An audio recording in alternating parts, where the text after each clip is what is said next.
Hi, my name is Alex Danilek, and I'm here to talk to you about the death of a PBX and what it means for you in the agent channel.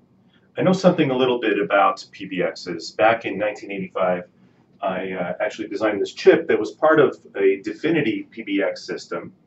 My girlfriend at the time, now wife, has framed it, and I've been carrying it around from office to office. And today, I'm going to finally declare the PBX as dead.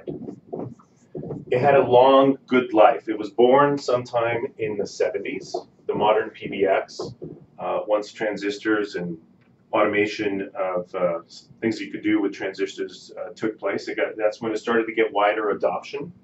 And finally, 2017, I'm going to declare it dead. And there's a lot of indicators in the market as to why the PBX is now dying. And just don't trust me. Take a look at what's happening in the marketplace.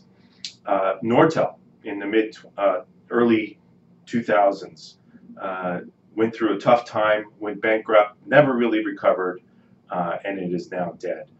Recently, Mitel bought ShoreTel.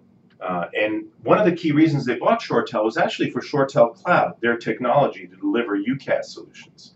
And most recently, Cisco bought the BroadSoft platform that is really the engine of most of the UCaaS systems out there in the carrier world. They bought it from $1.9 billion. That's not a joke in terms of an acquisition. You also look at what's going on with Avaya. They're struggling.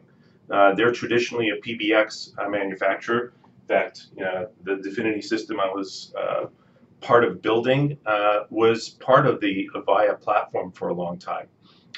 They're in bankruptcy. They're looking to come out of bankruptcy. And so every product, as I kind of transition here to the whiteboard, goes through a life cycle. It goes through an evolution. And customers adopt that product in waves. You have innovators.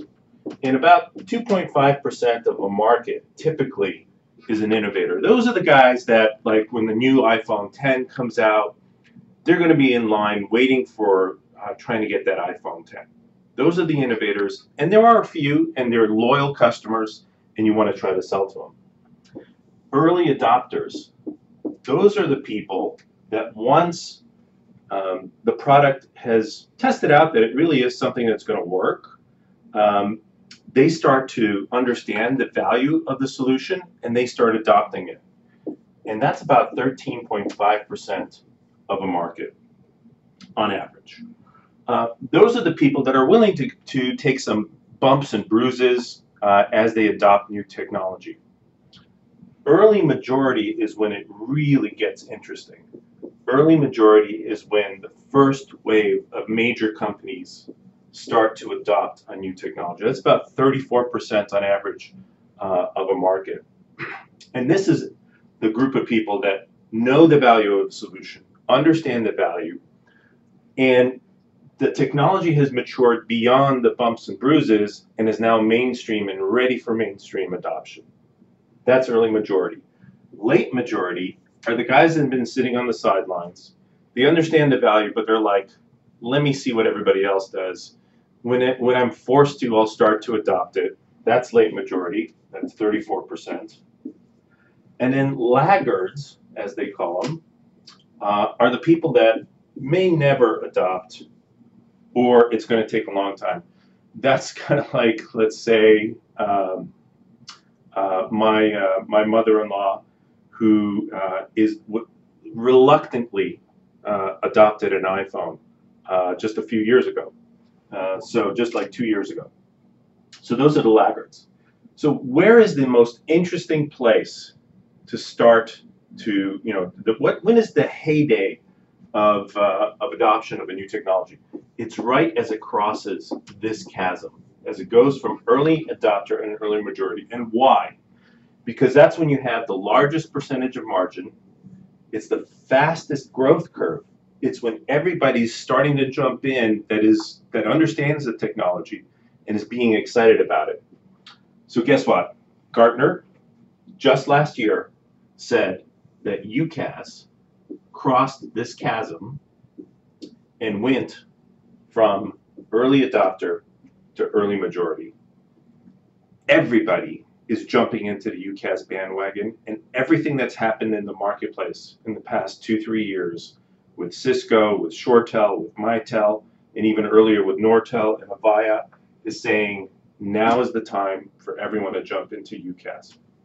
So it's super important that you also adopt this as a sales strategy because the gravy train of selling equipment is ending. If you think you still have a few years left, here's the problem with sitting on the sidelines and continuing to sell equipment. And I'm going to do my attempt of drawing the United States. Here we go. Apologies to anyone that is, this is Texas, this is Florida, by the way. Okay, anyway, so here's what happens when you continue to sell equipment in this world, right? Think about it. What are three triggers, typical triggers in the equipment world for additional purchases? Maintenance, right? End of life on a maintenance contract or a renewal of a maintenance contract is an opportunity to have a discussion with the customer. Second one is version upgrades. A new product comes along. You're going to sell on the next version. You're going to make more money on that. Or the product is end of life, and the customer is forced to upgrade to something else. And this is uniquely a equipment type of a problem. Because in the UCaaS world, this doesn't occur. Maintenance, it's automatic. You automatically upgrade, get support, I should say, in the maintenance, as part of the UCaaS solution. Versions, you automatically upgrade. End of life, there is no end of life on a service. It continues to upgrade. So everything is just automatic. It occurs, the life cycle continues to evolve in a service-related solution. So here's the challenge.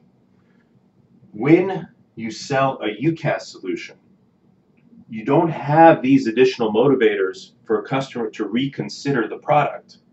So that's why services have a tremendous retention rate, 97 to 99% retention rate.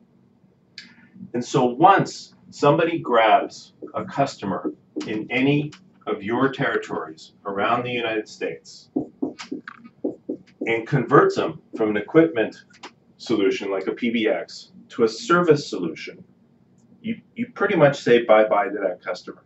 And so if you're continuing to try to push equipment-based sales and you get outsold by a service, that customer is pretty much locked up.